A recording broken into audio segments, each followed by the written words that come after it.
저희 아파트 안에는 나무들도 꽤 커 있고 그늘이 꽤 많습니다. 그러다가 보니까 아파트 안에 사시는 분이 아니고도 거기 와서 걷기를 많이 해요. 저도 시간 나면 걸으려고 거기를 이렇게 다니는데, 이 삼복더위가 시작되는데 어느 날 보니까 어떤 젊은 아주머니인데 개를 유모차에 태워가지고 그걸 유견차라 하더라고요. 개를 유모차에 태워가지고 자기가 땀을 뻘뻘 흘리면서 나하고 같이 걷는데, 걷다가 가만히 생각해 보니까 저 사람이 운동하는 건지 개가 운동하는 건지, 분명히 개를 지금 집에만 가둬 놓으니까 답답해서 밖에 데리고 나오는 건데, 너무 개를 좋아하고 사랑하니까 개를 유모차에 태우고 자기가 땀을 뻘뻘 흘리며 하는데, 개를 운동시키기 위해서 나왔을 텐데 이게 앞뒤가 안 맞는 거 아니냐. 그래서 이래 보니까요, 개가 앙앙 그러면서 또 좋아가지고 그러는데, 이게 뭔가 신앙생활도 어떤 분들은 너무 슬프게 해요. 또 어떤 분들은 너무 심각하게 신앙생활해요. 여러분, 주의 영이 계신 곳에는 자유함이 있다고 그랬어요. 우리 주님을 만나고 난 뒤에는 슬픔이 변하여 춤을 춘다고 했는데 너무 심각하고, 정말 어떨 때 보면은 굳은 표정으로 신앙생활 하는 분들이 많아요. 그런 분 앞에는 어떨 때 설교하기가 힘들 때 많아요. 지금 웃어도 소용없어요, 여러분. 근데 기쁨이라는 것은 내가 생각을 바꿔야 오는 거거든요. 오늘 이 본문에 주의 성도들아 여호와를 찬송하며 그의 거룩함을 기억하며 감사해라. 우리가 신앙생활 하면서 어차피 한 세상 사는데 나와 함께 하시는 하나님은 내가 좀 잘못하고 내가 좀 부족하고 내가 좀 모자라도 다 아시는 거예요. 그래서 그의 거룩함을 기억하며 감사하며 살아라는 거예요. 아멘이죠. 이제 우리가 늘 일상생활을 할 때 어차피 해야 될 일, 힘든 일, 기쁨으로 그분을 기억하며 감사해라. 왜냐하면 우리가 잘못할 때 그의 노여움은 잠깐이고 그의 은총은 평생 가는 거다. 주의 은혜로 우리는 여기까지 살아온 거예요. 우린 주의 은혜로 오늘 또 거룩한 주일을 세상과 다르게 주님 앞에 예배드리는 거예요. 그래서 오늘 기억하며 감사하며 살아라. 노여움은 잠깐이고 하나님의 은총은 평생 동안 가는 거다. 나의 나된 것은 다 하나님의 은혜로 되어진 거란 말이에요. 물론 노력하고 힘든 인생 가운데 많은 것을 했지만은 병원에 한번 가보세요. 젊은 사람인데 질병이 걸려서 고통스러워하는 모습들을 보면서 한번 가봐요. 넘치고 넘쳐나는 거. 오늘 하루도 건강 주신 것 하나님의 전적인 은혜예요. 그래서 오늘 성경은 노여움은 잠깐이고 그분의 은총은 평생 동안 가기 때문에 울음이 깃들지라도 아침에는 기쁨이 오리로다. 저는 여러분이 기뻐하는 삶이 되기를 축복합니다. 사람마다 조금 다르죠. 살아온 환경이나 좀 다르기 때문에. 그런데 이번에도 몽골 선교 갔는데 한 분이 정말 명랑하더라고요. 너무너무 명랑해요. 나가서 춤도 잘 추고 저렇게 끼 있는 사람이 어떻게 예수를 믿었을까 할 정도로 보니까 그 우리 옛날 말로 아주 쉽게 얘기하면 날라리라고 아시잖아요. 완전 날라리인데 버스간에서 그야말로 뭐 몇 시간을 걷기를 발휘하는 거예요. 저걸 어떻게 저렇게 하면서 가정생활은 어떻게 저렇게 할 수 있을까 할 정도로 날라리예요. 그런데 어떻게 몽골까지 선교하러 왔냐 보니까 그 삶은 너무 힘든 삶이에요. 90이 넘은 시어머니를 계속 공양하고 정말 고달프고 고달픈 인생인데 밖에 나오니까 즐겁게 하는 거예요. 문화체험이라 해가지고 몽골 사람하고 춤추는데 난리가 났다는데 나는 안 갔어요. 근데 다른 사람은 갔다 오더니 너무 좋다고 막 그런데 난 사실 너무 피곤해가 버스에서 잤어요. 근데 뭐 그분이 나가가지고 막 난리가 났다 하더라고요. 안 봐도 훤해요.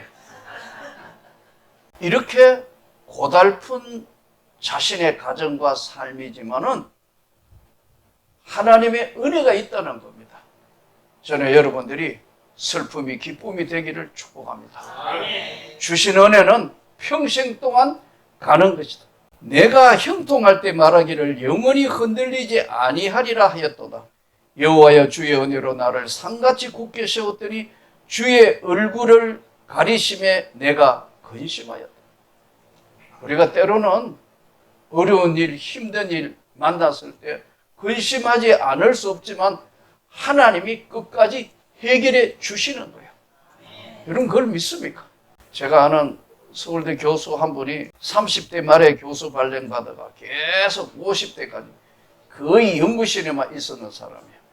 50대 중반 되니까 온몸이 다 고장났어. 병원에 가가 찍어보니까 건강 상태가 아주 엉망진창이다 하니까 이분이 늦게 예수 믿었어요. 그러면서 생각을 달리한 거예요. 연구실에서 나와가지고 서울대 바깥에 있는 관악산을 걷기 시작한 거예요. 처음에는 500m만 가도 주저앉아가 있을 정도로 자기 생애의 모든 것이 연구고 모든 것이 실적이고 논문 발표해서 모든 사람이 이게 목표였는데 어느 순간 예수를 믿고 깨달은 거예요. 그때부터 계속 걷기를 시작해가지고요. 다리를 질질 끌면서 다녔다 그래요. 나중에 저 연주암이라고 아주 높은 산입니다. 저거 관악산. 저기까지 올라가고 나중에는 계속 걷다가 보니까 한 5년, 7년, 10년 차량 어디까지 가봤느냐? 동경 후지산 올라갔어요. 하하, 아멘 안 하네요. 여러분 후지산이 모르니까 안 가보셨으니까. 우리가 훈련하고 훈련하는 건 생각을 바꿔야 되는 겁니다. 감사하며 살아야 합니다. 그분을 기억하며 살면 하나님이 우리를 산같이 세우신다는 거예요. 흔들리지 않도록. 삶의 어떤 것보다 내용도 중요하지만 삶의 목표가 중요합니다. 오늘 하루 사는 것도 하나님의 은혜로 살기 때문에 다르게 살아야 하는 겁니다. 오늘 춤추는 기쁨의 신앙이 되려면 어떻게 해야 되는 것인가? 오늘 다윗의 시인데 다윗은 파란만장한 세상을 살았습니다. 이새의 8째 아들이고 아무도 주목하지 않는 사람이었지만 사무엘이 와서 성령의 기름을 부으시고 왕으로 선포했다. 무슨 왕이에요? 들판에 일하는 아무것도 아닌 목동인데 아무도 주목하지 않는데 그러나 그의 일생은 하나님이 잡으셔서 골리앗을 무너뜨리고 드디어 사울 왕의 부마가 되고 그야말로 승승장구하는데 그의 일생 동안 앞에 세웠던 사울 왕하고 다윗 왕의 차이가 뭘까요? 열왕기 상하, 사무엘상, 역대상하 이거를 수없이 읽어보면 사울 왕은 키도 더 크고 집안도 훨씬 좋고 모든 것들이 다 완비되어 있었는데 마지막은 가장 비극으로 끝나고 다윗은 주목받지 못한 이새의 8째 아들로 목동이고 뭐 이런데 하나님이 그를 끝까지 지켜주신 게 뭘까? 성경을 보니까요 놀라운 걸 깨달았어요. 다윗의 생애는 여호와께 묻자와 가로되 끊임없이 하나님을 기억하고 자기 생애에 나타난 위기, 고난, 어려움 그때마다 하나님 어떻게 하면 됩니까? 그게 차이더라고. 여호와께 묻자와 가로되 그 하나의 차이가 마지막 사울 왕은 비참한 죽음을 맞이하고 다윗도 파란만장한 그의 생애에 수많은 실수도 하고 어려움 겪었는데 중요한 것은 하나님을 기억하고 그분께 일생을 맡기고 그분께 구한 거예요. 그러니까 하나님이 그를 산같이 세우시고 붙드시고 함께 하시는 거예요. 여기 오늘 본문에 유의 깊게 봐야 되는 본문이 하나 있는데 9절을 한번 보시기 바랍니다.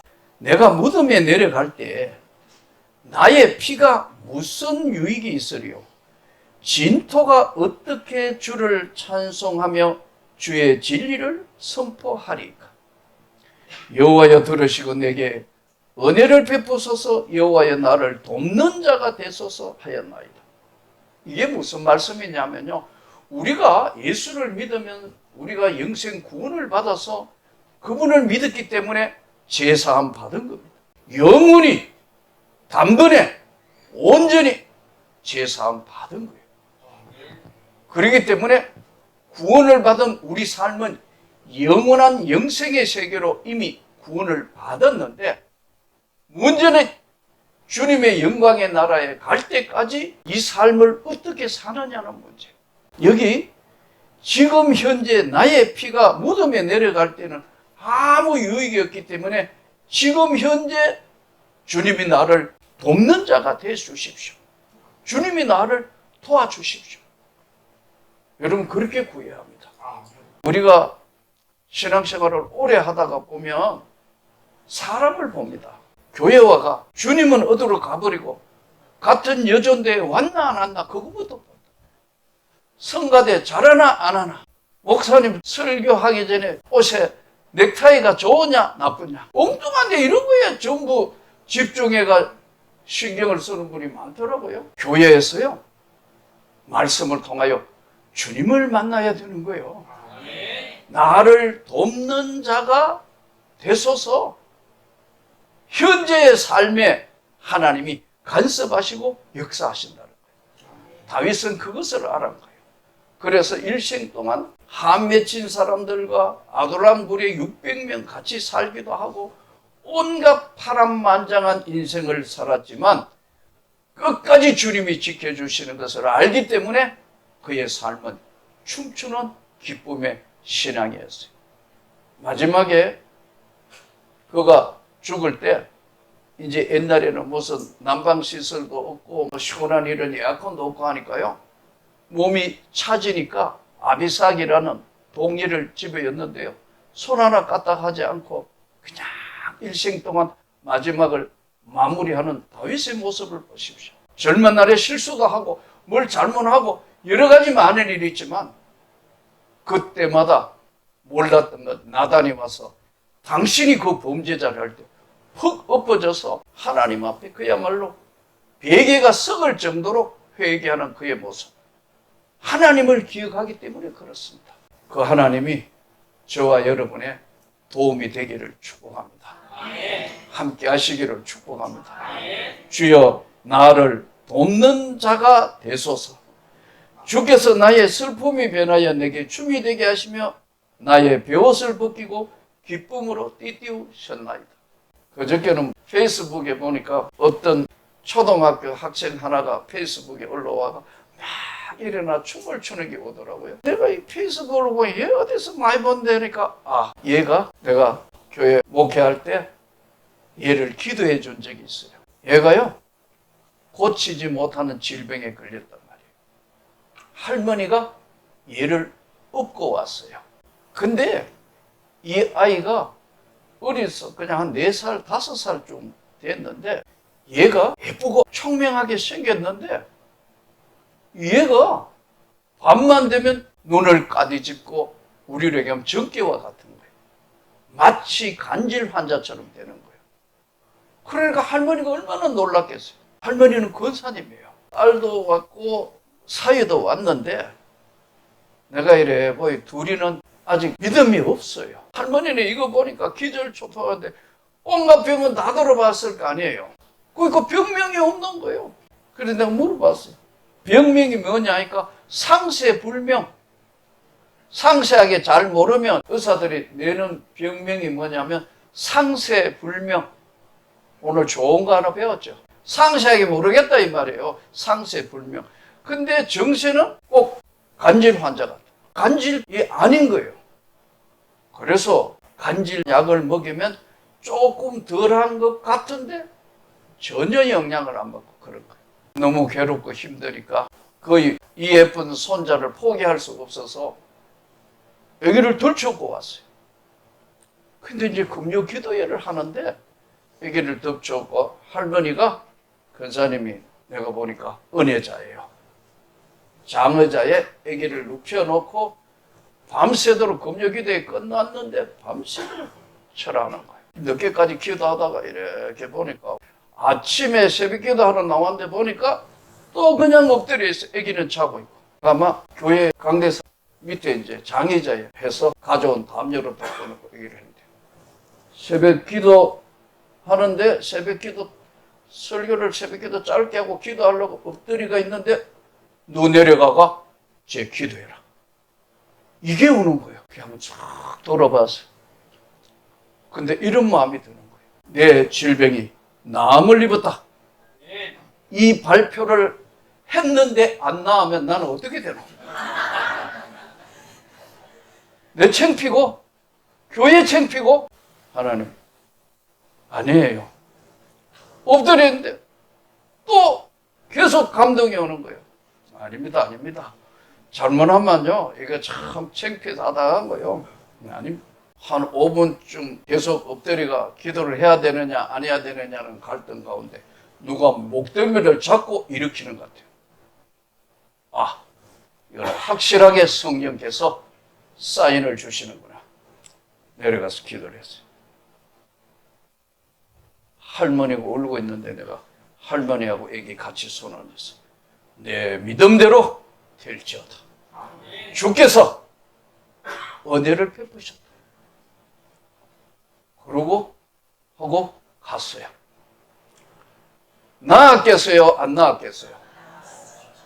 안 나았으면 내가 이런 이야기를 안 하죠. 확실하게 정리합니다. 하나님. 한순간에 확실하게 정리합니다. 그 이후에 그렇게 눈을 까짓고 하던 아기가 그런 정세가 사라집니다. 그랬더니 아들 며느리가 또 며칠 있다가 또 그러면 어떡할래요? 그래가지고 지켜보고 있는데 2주쯤 괜찮으니까 아기를 안고 왔어요. 너무너무 감격해 하는 거예요.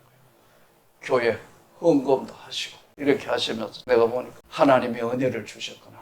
그래 기왕에 왔는데 두 번째 아기를 또 이제 안고 왔는데 목사님 예 기왕에 이제 나았으니까 총명하도록 기도해 주시라고. 그거는 훨씬 쉽지 뭐. 주여 총명하게 해주시라. 그런데 어저께 보니까 얘가 페이스북에 나오고 춤추면서 막 하는 거 보면서 내가 오늘 이 설교 제목이 춤추는 신앙. 여러분 주님은 이런 경우는 특별한 경우겠지만 주님은 우리를 보고 계시는 거예요. 우리가 의지적으로 우리가 이성적으로 판단해야 될 것도 있고 해야 될 것도 있지만 인간의 한계 범위를 넘었을 때에 우리를 잡으시는 분은 주님밖에 없어요. 오늘 다윗이 주여 나를 도와주십시오.